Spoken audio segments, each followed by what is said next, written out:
बिस्मिल्लाहिर्रहमानिर्रहीम। अस्सलाम वालेकुम नाज़रीन, आप यूट्यूब चैनल देख रहे हैं। मैं इमरान खान हूँ। इमरान खान साहब की बहन ने नौरीन खानम साहिबा ने एक इंटरव्यू दिया भारतीय मीडिया को और उसके ऊपर पाकिस्तान में बड़ा रोला पड़ गया।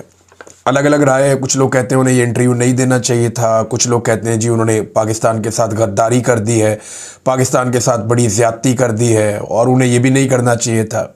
इंटरव्यू है क्या? ये इंडिया फर्स्ट एक चैनल है इंडिया का और इंडियन मीडिया पे ये खबर चल रही थी गुज़िश्ता चंद दिनों से कि इमरान खान साहब को जेल में कत्ल कर दिया गया। इस हवाले से ही राब्ता किया गया इंडियन मीडिया की जानिब से जनाब कि ये इंडियन मीडिया पे खबर चल रही है। और फिर आपको पता है पाकिस्तान में भी बात का बतंगड़ बन गया, बहुत ज़्यादा बात फैल गई थी, काफ़ी बेचैनी हो गई थी। इंडिया और अफ़गानिस्तान के मीडिया ने ज़्यादा इस खबर को उठाया था क्योंकि दोनों पाकिस्तान के मशरिक़ और मगरिब में रहते हैं, तो दोनों ममालिक करीब हैं, तो यहाँ पर इस खबर की वैल्यू भी ज़्यादा थी, लिहाजा उन्होंने इसको उठाया। पाकिस्तान के अंदर एक बेचैनी पैदा हुई। अब इंडियन मीडिया ने जब रब्ता किया नौरीन खानम से तो उन्होंने उनको इंटरव्यू देने के लिए हामी भर ली। इंटरव्यू को मैंने सुना है, उसके कुछ क्लिप्स, वो एक नॉर्मल इंटरव्यू है जैसे वो पाकिस्तान में सोशल मीडिया को इंटरव्यू देती हैं या ये इंटरनेशनल मीडिया के साथ कभी कहीं बात कर लें, तो वो उसी तरह कह रही है जी कि मेरा भाई उसको जेल में नाहक कैद किया हुआ है, वो पाकिस्तान छोड़कर नहीं जाना चाहता है, वो पाकिस्तान में रहना चाहता है, वो पाकिस्तान का वफादार है, पाकिस्तान के लोग उससे प्यार करते हैं, उसका मैंडेट चोरी किया, वही सारी बातें जो वो हर जगह पे करते हैं इमरान खान साहब की बहनें। अब इंडियन टीवी पे इंटरव्यू आने के बाद एक आर्टिफिशियल इंटेलिजेंस के ज़रिए से एक जुमला बनाया गया, जिस जुमले में ये आर्टिफिशियल इंटेलिजेंस का जुमला है और जाली जुमले में ये कहा गया कि नौरीन खानम की जानिब से कि जनाब उसमें जाली जुमले में ये है कि नरेंद्र मोदी ऑपरेशन सिंदूर 2 शुरू करे तो इमरान खान बाहर आ जाएगा, इस किस्म की कोई चीज़ है। अच्छा, वो जब थोड़ा सा चेक हुआ तो पता चल गया कि ये तो आर्टिफिशियल इंटेलिजेंस के ज़रिए बनाया गया। नौरीन खानम साहबा से जब कुछ सहाफ़ियों ने, हमारे दोस्तों ने रब्ता किया तो उन्होंने कहा जी ऐसी कोई बात हुई नहीं थी और ऐसी बात तो कर ही नहीं सकते, कभी मुमकिन नहीं है।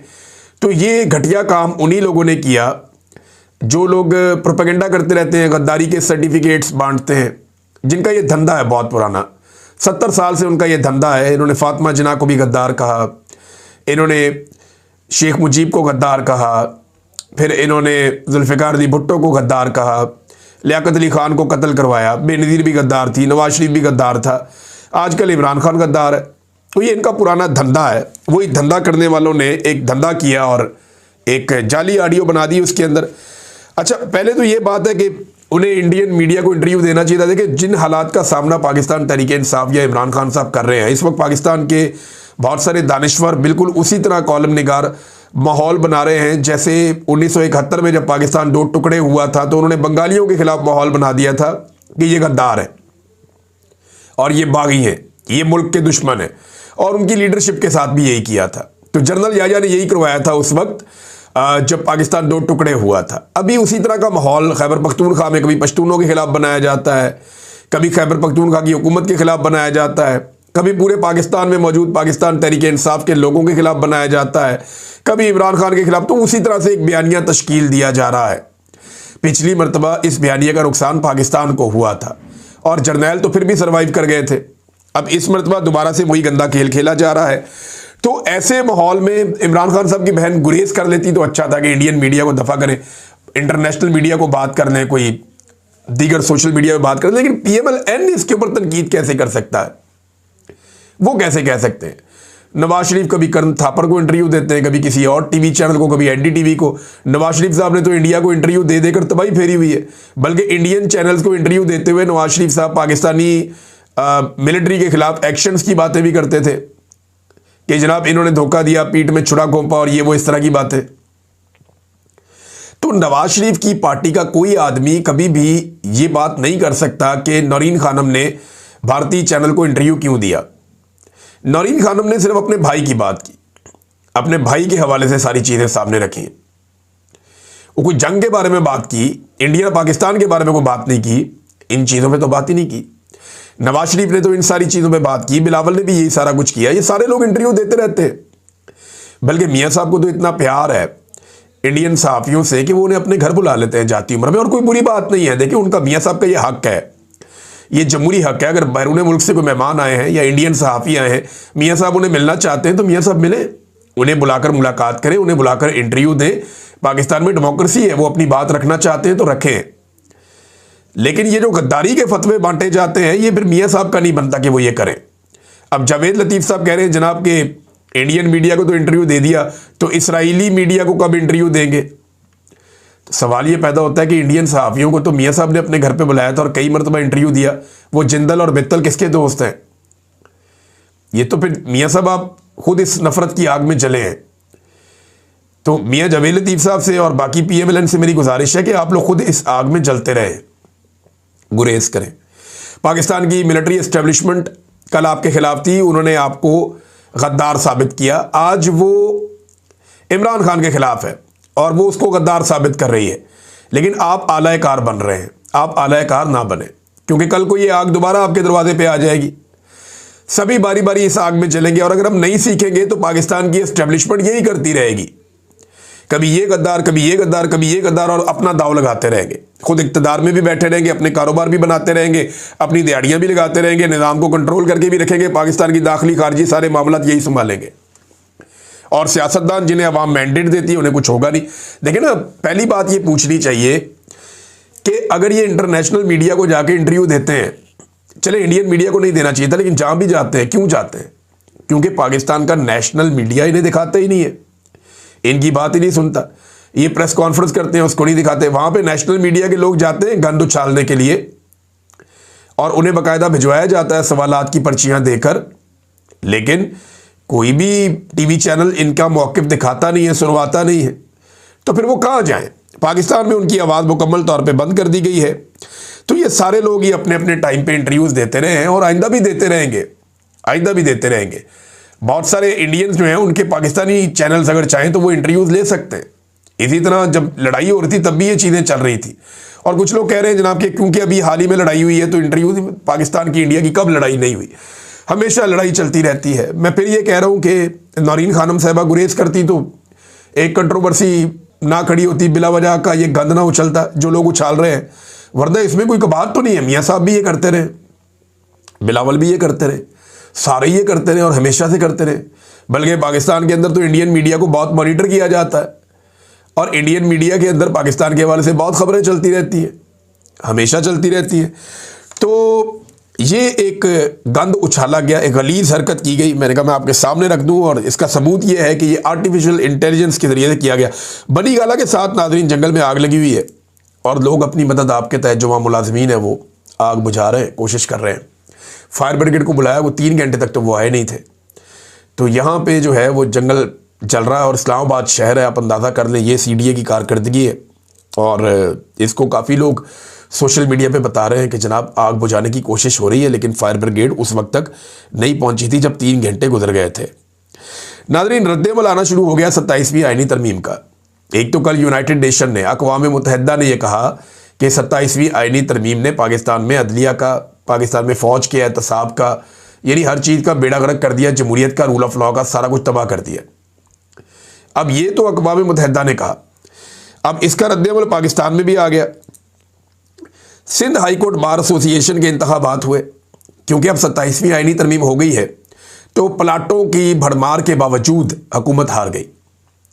हुकूमती उम्मीदवार वहाँ पे सिंध में हार गए। और सिंध के अंदर याद रखिएगा कराची में बड़ा ज़ोरदार तरीके से वकला तहरीक चला रहे हैं आजकल।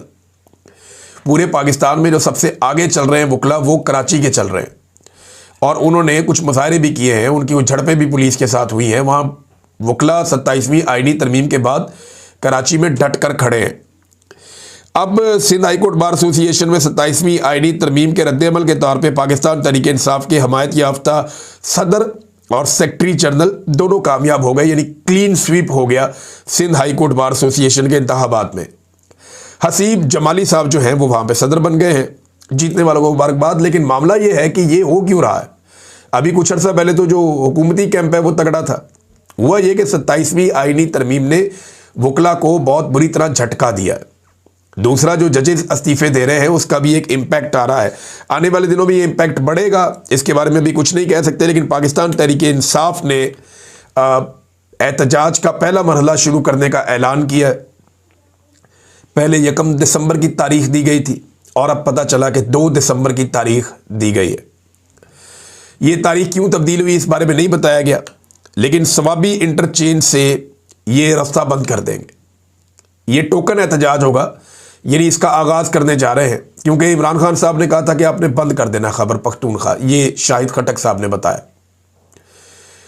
तो उसके लिए ये मेरे ख्याल में एक एक्सरसाइज करने जा रहे हैं कि किस तरीके से बंद करना है। ये पेशावर मोटरवे से जहाँ पे आगाज़ होता है टूल प्लाजा का, पेशावर वाले, वहाँ से लेके सवाबी इंटरचेंज तक ये मोटरवे को मुकम्मल तौर पे बंद करेंगे। दोपहर 1 बजे मोटरवे बंद की जाएगी और 1 दिन के लिए बंद की जाएगी।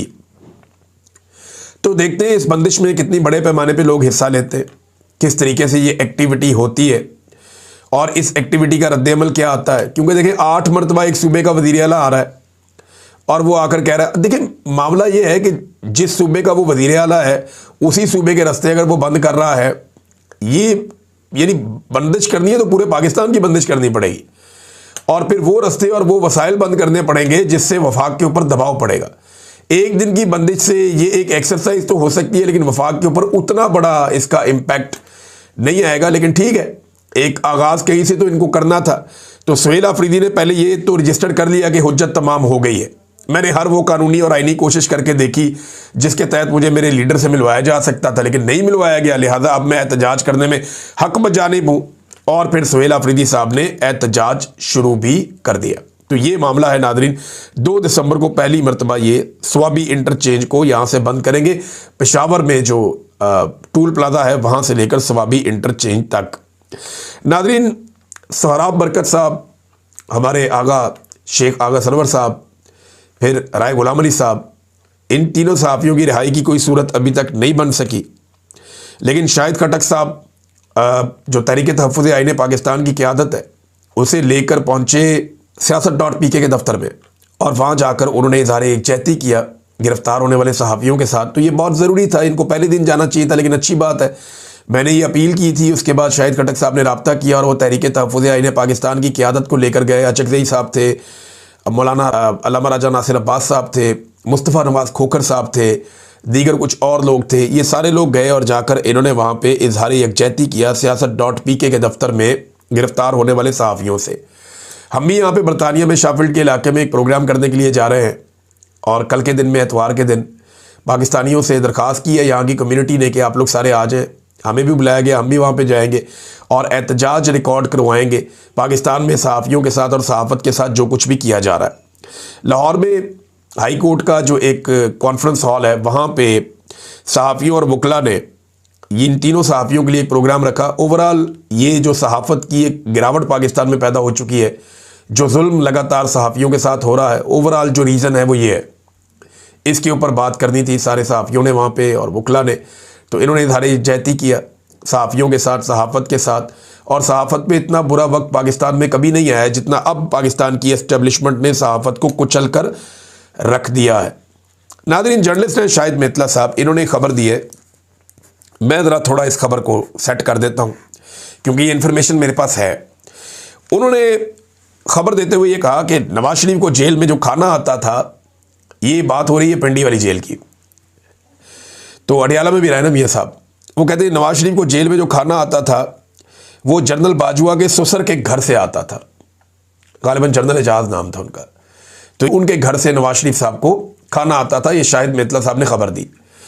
तो मैं आपको ये बता देता हूँ कि ये खाना हमेशा उनके घर से नहीं आता था, कुछ अरसा उनके घर से खाना आया, कुछ अरसा अटक के एक रहनुमा हैं पाकिस्तान मुस्लिम लीग नून के, उनके घर से भी खाना आता रहा, और एक रावलपिंडी की बड़ी अहम शख्सियत है उनके घर से भी नवाज शरीफ साहब को जेल में खाना आता रहा।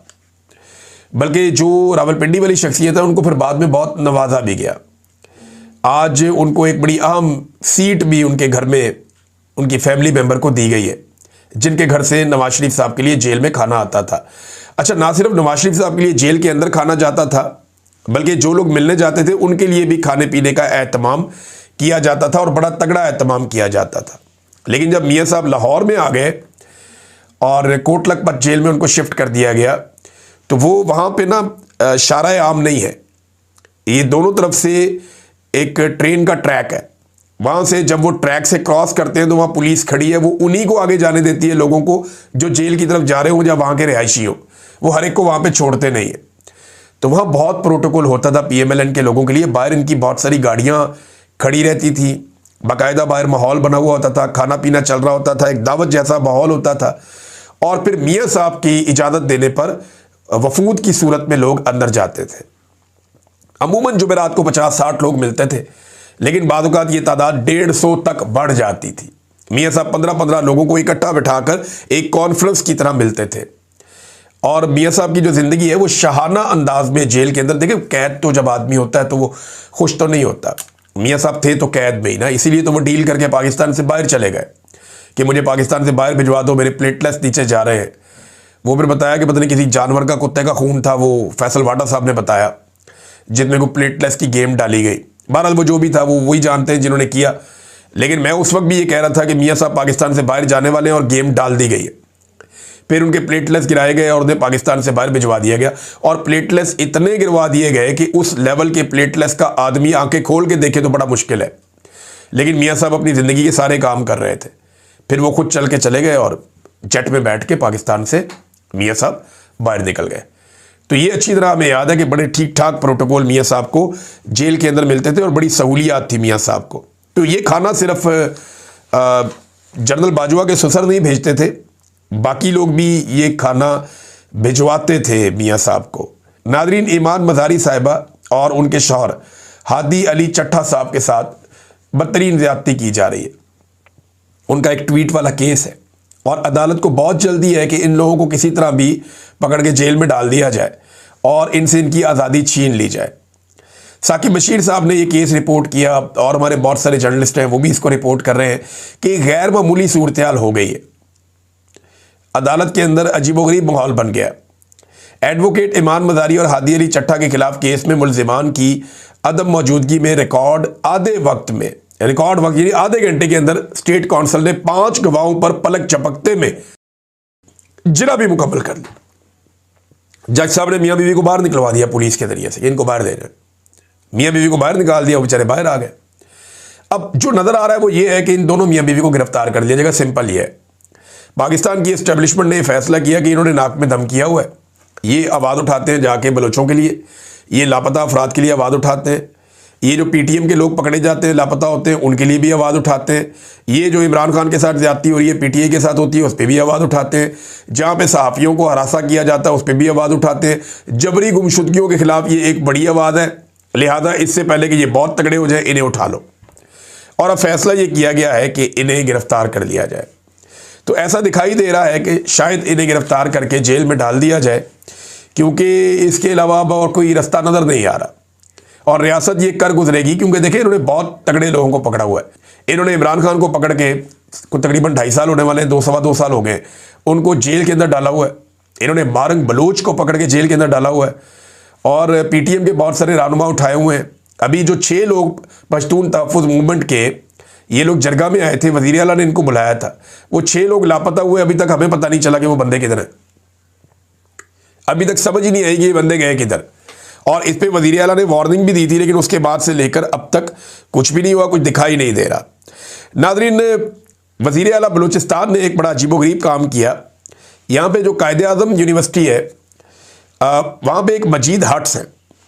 ये 1973 में एक मजीद साहब होते थे, उन्होंने ये कैंटीन बनाई थी कायद-ए-आज़म यूनिवर्सिटी इस्लामाबाद में। तो मजीद साहब होते थे, उन्होंने 1973 में बनाई थी।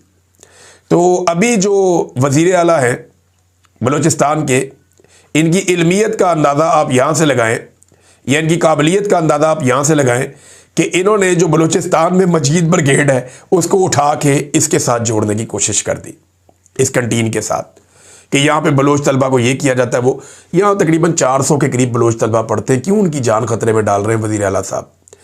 नफ़रत बेच बेच के गद्दारियों के सर्टिफिकेट दे देकर अपने पाकिस्तान को कहाँ ले जाना है? मजीद ब्रिगेड जो कलदम तंजीम है वो 2010 में बनती है और ये जो कैंटीन है ये 1973 में बनाते हैं मजीद साहब। इन दोनों चीज़ों को जोड़ के आप क्या साबित करना चाहते हैं? बलोच तलबा को आपने पढ़ने देना या नहीं पढ़ने देना? अपने बच्चों को आप बैरून मुल्क पढ़ा लेते हैं, अपने